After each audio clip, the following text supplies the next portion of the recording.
voin hi poltlak tha December ni thum kum sa ni somni panga ni lai ni nia kan channel thir tu jong jong te du sang ni chibai kan buk cheu ni hei voin hian lai autonomous district council te MDC member an thlang mek ania chuti lai chuan van doi thak tak mai in tukin jing khan lungtiana election duty mi pakhat aborala chanchin thar lama WhatsApp lama te kan lo muhlomin arin lama hemi chungchanga thil thlen dan chiang zoka hreturin lungtian group YLS secretary pu lemi vi vuangtu kan bedo ani pu lemi chibaile chibai kha van doi thak tak main lungtiana election duty aron kal kha aboral ti zong te kha thu kan lo si akha kha thil thlen dan tunge ani a engtiang anga kha van doina kha thleng nge ti mi pui hriat turin chip chiar jokin min thil thayem kan sei hok to kan mo min hi Israel MS dong liana ania tichuan ama hi sangau khotsuak sangau longka district thomo ania tichuan longkai council venga hian an tem towa apa hi thamshata ania tichuan nupui tepo nei to in longkai council venga hian an khosa a ama hi LDC akhian planning and implementing department akhian LDC thokla yania tuntum LDC MDC and khana hian lungchen chu buta first polling officer turin arun kalma po hianin ataksa hi anwam vaklawa antia wan helai but arun khan hu te po in anwam samlawa ache chapai vaklawa antia akhan te hianin helaya health center te po in chekapila athang te po anti rang amai ro chu ma hin mit ka khamlo ni hi atia chikyang chuanin amja chopo hi ai tha vaklawan te mo anun khan atangin thotan ni klai ya khan anun khan to abu ta hi mo kyang chuan mani zana te po khan choi te po in an kowa aka elo mayang atia muwa amuzoi de oring mai mo chu tukina darna vel bora khanin an kai tho tura kha alugurel dia khalunia naro chamin thita chwaka amit po hi alumung zo alu chi zo lo bani ndewana chetiang vel chuania te chuan sanga police station te kha hriat tirania sanga police te tuna hin kan ngai chang meka an pui po hi sanga vote la nei ni mo sanga wa vote ka in akal ve ani po chu chu alokal don antia tuna hian police le doctor te kan hak meka ni azia lo hle meya ama kha kum somli pathum ani mo somli pali tian te mo achiam chen ta te lo le thum li vel ni chu ti chuan pulami ama kha a duty po kha ti khan first polling officer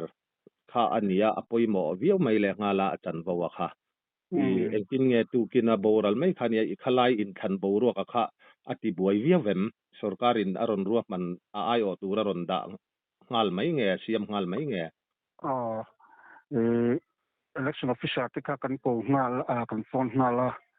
ti khan in khan kha an ngal mai don da nga vel bor kha ni ta achan kan chera khamo don helaya ai o tura te kha ni training lo par kang to high school executive tu kang wang mangaya ai o in kanda ti chuan in khan chu tu na khan akal mok no pati khan arian room kha ti khan strong room kan da mo kan tala room danga khanin in kan palpui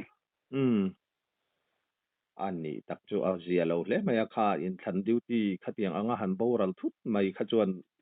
enge ni mi pui a thong lo thei don lova ai aram pum huwa pa po adar tak hle maya avan poi tak em khatiang anga taksa risel lo hanti khan hemi khosik le ataksa omnuam lo sati anga khana in ngai de woni mo ngai de woni berin ka sia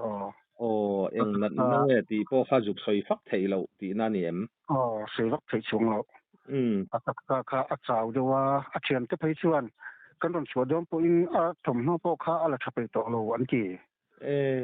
khatiang kha ni ama ro chu chimina chu kan ni ti kha sei lem chung lo wa a sei do wa nim phung pa ngai lo do chen ong mo ma yang te kha ti ve a limin la ma ta po kan chak up ti rang hun thola an ti kha mut ka kham lo ni ka cha chau ve ma yang kha ti mai mo eng po ni sela taksa chaklo chung khan a duty hlen chu ram kha chu atum ti kha apiata afak omang reng khop me khala ya khan anu pui fanau te achung te po kan leina tak mewa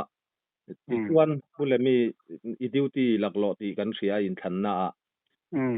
Lai Autonomous District Council in thang ani abi takin lungtiana tuna poi duty me ka kan ron bet buai che hanti ila tlom ngai turin kan ron ngen che a hun rem chang min siam saka kan lom tak mewa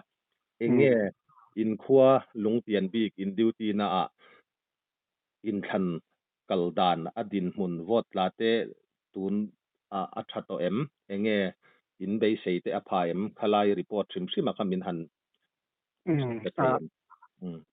ringa ti khan kan han ni ro nak ka vote kan ka theng mo te kan ti lai khan election official khan ro man na kha ron siam ta a hun dik ta ka dar saria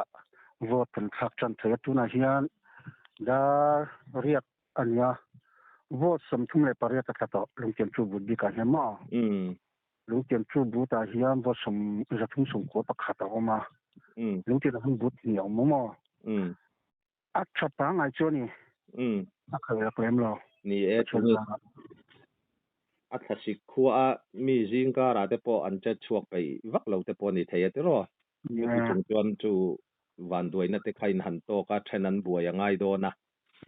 khami buai pui khan vote atla thakhat ti na ani an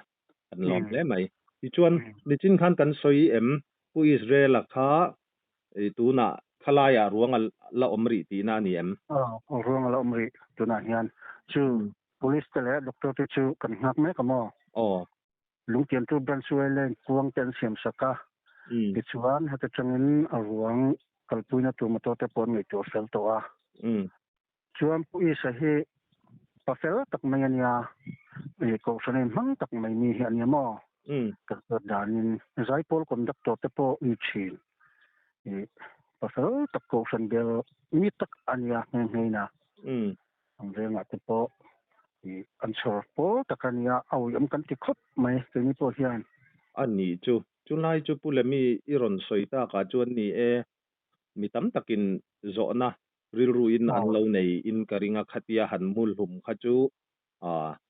enge ni tong moi lo ni lo sela zu le ru thei thil danga te khami awanga ni theyang ti zona kha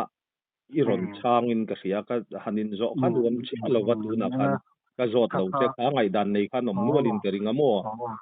kha wang khan ne karon sena chan khamo tam takin azui ni mai chu pen ki theya amaro tu ko san ni tak ania zai pol conductor te po ni thena nia an thalai pol te point hei an ui thun ron sei nak mai ani tak chu ni keini po hanin puangila rilruin ani mai theyangem khalaya kha in zo nuam chi si lo ni ti kan lo put line iron soi fia lo mom hle mai ama mi fel tak mai ko ran mi tak ani tak sa chakalo na kha nei chungin a duty in thanna ti turte len chua min ti khan pachang takin an beyania kong le lama atlom ngai na afak om hle mai kan tor pui rualin ti kha kan soi duwa tha pulemi report fel fai thatak mai min pe kan lom hle maya report min pe ka khan han soi mai emo atnu kharna na han soi du sim te ineem chutilu chu kan lem lo he isa hi ama chanchina khanin kan soi le anga he ko khana te po hian lai district ka om kan nia lai ram ko shan lai ram isu Christa Baptist ko shan he kan nia lama khalai member lan lai ania e ko shna te po mang tak mi zaipol conductor mi chin ania ni chin kan han sei deu ta kan khan tak san dom lo chung puin a champur ram hen chua ye tum nga hatia van duina an tok to mai hi ke ma mi mal tak puin ko ni tak zeta ya nu pi fanau te po kator pui tak zeta e arong te po puang takin a hot henga ama ro chu helaya an zui tu puin e mo phona te kan nei sia ya chunga kuate member pui thalai member pui te kan to pui tak zeta ni te kha ni mai te se ole ni e kha pu Israel ms dong liana van goi taka in thanna duty kai tho zo lo an boral mai ania atuar tu achung te an laina tom tak mewa pathianin vengin thamuani nompui se ti khat nu kharnan kan han ang ve ange report fel fai thattakin min pe a kan lom lu tu ke o la ti pok lo la